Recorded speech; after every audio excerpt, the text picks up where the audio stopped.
नमस्कार, मैं अंकुर जावला और आप देख रहे हैं हिंदुत्व मेरी पहचान यूट्यूब चैनल। हमारे साथ है महामंडलेश्वर यति नरसिंहानंद गिरी महाराज जी के शिष्य डॉक्टर यति निर्भनंद गिरी महाराज जी। हर महादेव गुरु जी। जी जी। स्वामी जी महाराष्ट्र सरकार ने एकनाथ शिंदे ने जिनके साथ में बीजेपी का गठबंधन है और एकनाथ शिंदे शिवसेना के नेता है। उन्होंने अभी वक्फ बोर्ड के लिए 10 करोड़ का बजट पास किया है, प्रतिवर्ष 2 करोड़ रुपए, जिसको अल्पसंख्यक बोर्ड की ओर से ये रिक्वेस्ट की गई और महाराष्ट्र सरकार ने उसको मंजूरी दी।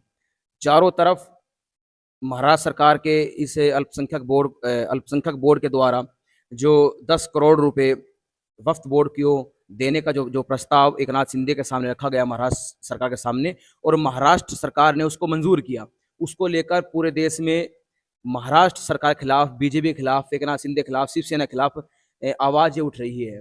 विश्व हिंदू परिषद के कई नेताओं ने यहाँ तक कह दिया है कि अगर ये फैसला वापस नहीं लिया जाता तो हम आंदोलन करेंगे।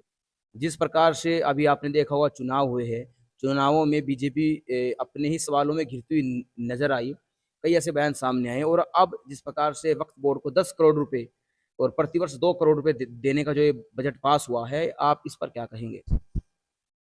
माँ और महादेव के चरणों में नमन करते हुए, अपने गुरुवर महामंडलेश्वर यति नरसिंहानंद गिरी जी महाराज के चरणों में दंडवत प्रणाम करते हुए, मैं डॉक्टर यति निर्भयानंद गिरी। अंकुर जी, ये समय समय पर जो ये विक्षिप्त मानसिकता के लोग हैं, जो ये जिहादी तत्व हैं, जो ये मानवता के दुश्मन लोग हैं, उन लोगों को ये सरकार लगातार 2014 से लगातार, अब तीसरी बार प्रधानमंत्री बने नरेंद्र मोदी जी, इनके सहयोग से सरकार बनी हुई महाराष्ट्र में। एकनाथ शिंदे जी मुख्यमंत्री हैं और बगैर बीजेपी के मर्जी के एकनाथ शिंदे जी किसी भी हालत में ये प्रस्ताव पास नहीं कर सकते थे। ठीक है, 10 करोड़ रुपए किसको पास किया है? वक्फ बोर्ड को। आप ये समझिए कि भारत में अगर हम बात करें तो तीसरे नंबर पर वक्फ बोर्ड है। पहला हमारे पास रेलवे के पास जमीन है, दूसरे नंबर में डिफेंस के पास जमीन है, और तीसरे नंबर में हमारे पास वक्फ बोर्ड के पास। पहला सवाल तो ये है कि जब यहाँ से भारत और पाकिस्तान, भारत से पाकिस्तान बना, बंटवारा हुई, तो उस समय जब यहाँ से मुस्लिम चले गए, थोड़े से रह गए यहाँ पर महात्मा गांधी जी के गलत नीति कारण, तो उन लोगों का ये वक्फ बोर्ड कहाँ से रह गया? पहला काम तो ये। फिर उसको आप अनुदान दे रहे हैं, ये तो बिल्कुल ही इतना बड़ा सनातनी हिंदुओं के साथ धोखा, इतना बड़ा विश्वासघात है ये। और सरकार बनाने के लिए इसको हिंदुओं के लिए चाहिए, हिंदुओं का वोट चाहिए, हिंदुओं से टैक्स चाहिए। और अभी देखिए हमारे यहाँ अमरनाथ यात्रा पे लोग जाते हैं, हमारे यहाँ और भी जगह जाते हैं, उनके लिए कोई अनुदान नहीं देते हैं। अभी वक्फ बोर्ड वालों को अभी प्रयोग है ये प्रयोग क्या, अभी 2 करोड़ रुपए कह रहे, फिर उसके बाद 4 करोड़ करेंगे। अभी इनकी बौखलाहट शुरू हो गई है। किसी तरह से ये बड़े भाई के कुर्ता और छोटे भाई के पैजामा वालों के वोट चाहिए इन्हें। इस इलेक्शन में, अभी जो इलेक्शन तत्काल अभी इलेक्शन हुई लोकसभा 2024 के, इसमें आपने देखा कि इसी इनके करतूतों के कारण, इसी जिहादी मानसिकता के लोगों को जो ये पॉलिश कर रहे हैं, मक्खन लगा रहे हैं कि हमें वोट दे देंगे, ये इसके कारण महाराष्ट्र में इसकी सीट घटी है। और अगर यही तुच्छ विचार रहा इनका, यही विपक्ष लोगों का, अगर ये ऐसे ही मक्खनबाजी करते रहे, इसी तरह से हमारे हिंदुओं को दिया हुआ टैक्स के पैसे इन जिहादियों पर, इन पर खर्च करते रहे, तो एक दिन ऐसा आएगा कि हमें यह सोचना पड़ेगा कि हम सरकार को टैक्स क्यों दे रहे हैं। हमारे टैक्स उलूल जुलूल खर्चों में दे रहे हैं, ये उलूल जुलूल खर्चा कर रहे हैं, जो काम करने के उस पर नहीं कर रहे। अभी आपने इससे पहले देखा, कई बार मैं बोल चुका हूं कि आयुष्मान भारत जो कार्ड बनाया था इन्होंने, आयुष्मान कार्ड, जिसमें कहा था कि हर व्यक्ति तक आयुष्मान गरीब व्यक्ति तक पहुंचेगा, लेकिन गरीब व्यक्ति तक पहुंचेगा, उसके बाद इन्होंने क्या टर्न लिया, इसमें क्या किया इन्होंने कि जिसके घर में 6 बच्चे होंगे उन्हीं को ये सुविधा मिलेगी। तो सीधा सीधा ये क्यों नहीं कह देते कि 6 बच्चे तो हिंदुओं घर में है नहीं, तो सीधा सीधा ये कह देते कि मुसलमान 12-12 बच्चे पैदा कर रहे हैं तो उन्हीं के लिए आयुष्मान कार्ड है। तो ये जो इनका 2 नाव में पैर रखने का जो एक प्रयोग है कि अपना तो ये सनातनी हिंदू तो अपना बंधुआ मजदूर है ही, ये तो कहीं जाना नहीं है, टैक्स भी यही दे रहा, वोट भी यही दे रहा है। तो हमें बड़े भाई के कुर्ता और छोटे भाई के पजामा, समझ पा रहे हैं आप? और हम दो हमारे 70, सबके हाथ में रेलवे का पत्थर, समझ गए नहीं? तो इस तरह से इन लोगों को जो मक्खनबाजी कर रहे हैं, ये 57 देश को खुश करने के लिए, और अब सही कहिए तो ये जो केंद्र सरकार है, महाराष्ट्र सरकार है, ये लोग पूरी तरह से इनके सामने अपने घुटना टेक चुके हैं, और ये कहिए कि ये भाईचारा में बिल्कुल पारंगत हो चुके हैं कि ये हमारा भाई है, बाकी सनातनी हमारा दुश्मन है। ये है मेरा। स्वामी जी, विश्व हिंदू परिषद ने भी इसका विरोध किया और ये कहा है कि हम आंदोलन करेंगे अगर ये फैसला अपना वापस नहीं लिया।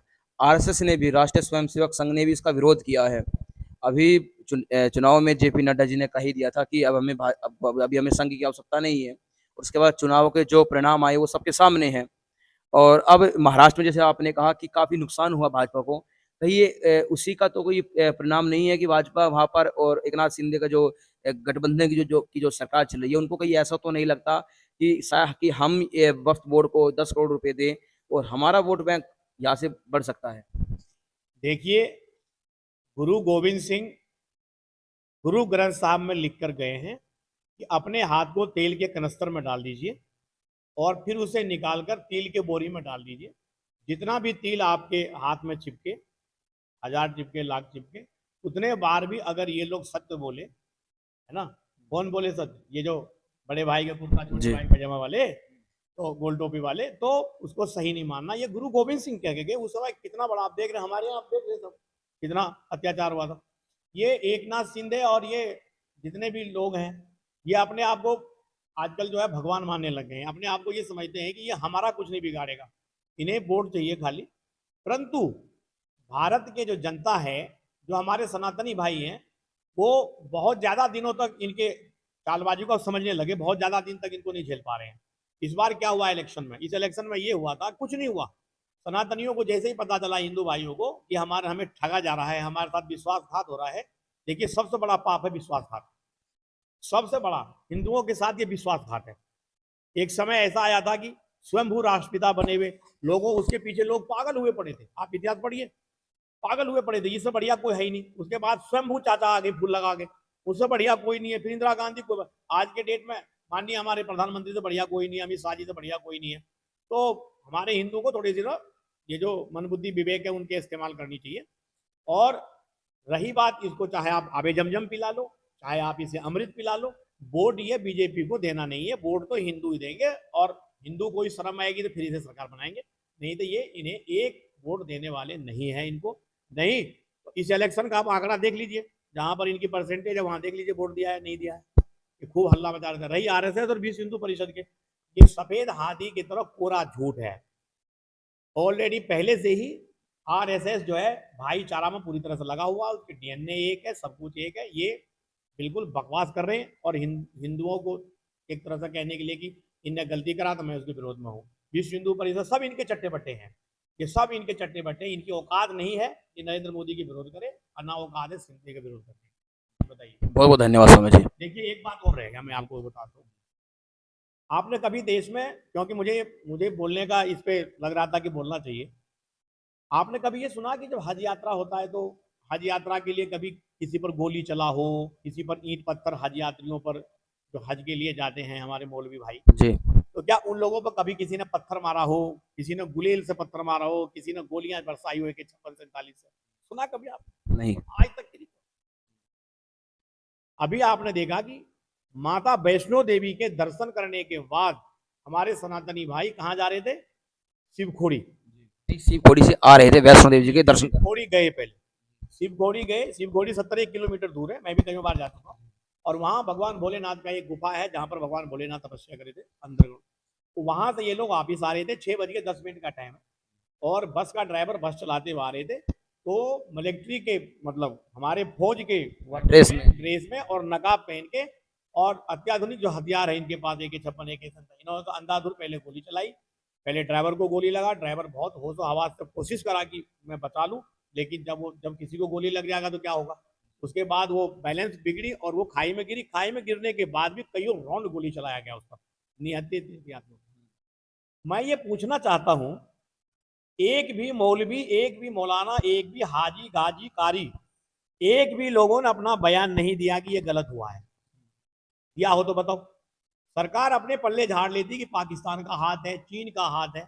ये लोगों ने वोट दे करके सरकार को यही बताने के लिए किया गया था कि चारों तरफ से हिंदुओं के ऊपर अत्याचार हो रहा है। चीन का तो कभी भारत सरकार नाम लेती भी नहीं, केवल पाकिस्तान का नाम लेती नहीं, अब की बार तो चीन का भी ले रहा है ना।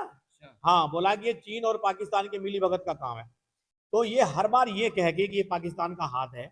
मैं ये पूछना चाहता हूँ कि ये पाकिस्तान के गुर्गे ये कैसे भारत में प्रवेश कर जाता है, जो हमारे पास इतना फौज है हमारे। फिर तो ये सरकार का फेलियर है अगर पाकिस्तान और चाइना। मैं देखो, गृह मंत्री कौन है? अमित शाह जी।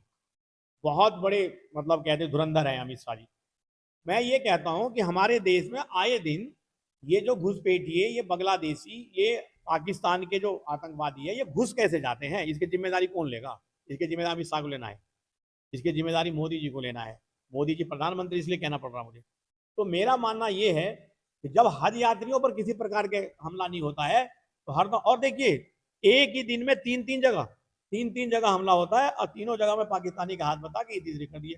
अब उसको क्या नाम है उसका, भोपाल जी क्या नाम, उनको बुला लिए और अब मीटिंग चल रही है, चर्चाएं चल रही है, कुछ दिन के बाद लोग भूल जाएंगे इसे, समझे नहीं? तो मैं आपके चैनल के माध्यम से अपने जगे हुए हिंदुओं से, जो जिंदा हिंदू है, जो हमारे सनातनी है, उनको ये कहना चाहता हूं कि आप इनका विरोध करिए।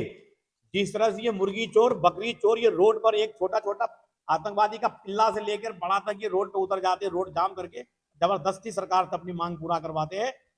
और आप और हमारे ऊपर जो अत्याचार हो रहा है, इनके विरोध जब तक आप नहीं उतरेंगे, रोड पर अपनी मांग के लिए नहीं उतरेंगे, तब तक ये गूंगे बहरे, इसके मुंह में जो दही जमे हुए जो सरकार है, ये सरकार नहीं मानेंगे। ठीक है, इसीलिए मेरा सभी सनातनी भाई बहनों से यही कहना है कि अपने अधिकार के लिए आगे आइए और इस तरह के लोगों का बहिष्कार भी करिए। आगे आइए और नहीं सुनता जिसका बहिष्कार करिए। अभी थोड़ी सी सीट इनकी घट गई थी, 63 के लगभग सीट घटी थी, बौखलाहट हो गई, हरी जैकेटें पहन लिया इन्होंने। और जो है इस बार आप देखिए, सनातनी थोड़ी थोड़ी सी सनातनी नहीं गए वोट डालने के लिए, और यही रुतबा रहा। वक्फ बोर्ड को आप जमीन दीजिए, उनको कब्रिस्तान का बाउंड्री बनवाइए, उनका हज का सुविधा दीजिए, उनका सारा सुविधा दीजिए। हिंदुओं को देने की कोई आवश्यकता नहीं है, ये अपने आप ही पता चल जाएगा। 2029 में हमारे गुरुवर महामंडलेश्वर यति नरसिंहान गिरी जी महाराज ने कहा था कि 2029 में जो है हिंदुओं का ये लास्ट प्रधानमंत्री है, आगे से मुसलमान बनेगा। तो ये सोचते हैं कि जाते जाते अपने भाई को खुश करके जाए यहाँ से, और ये फड़फड़ा रही है।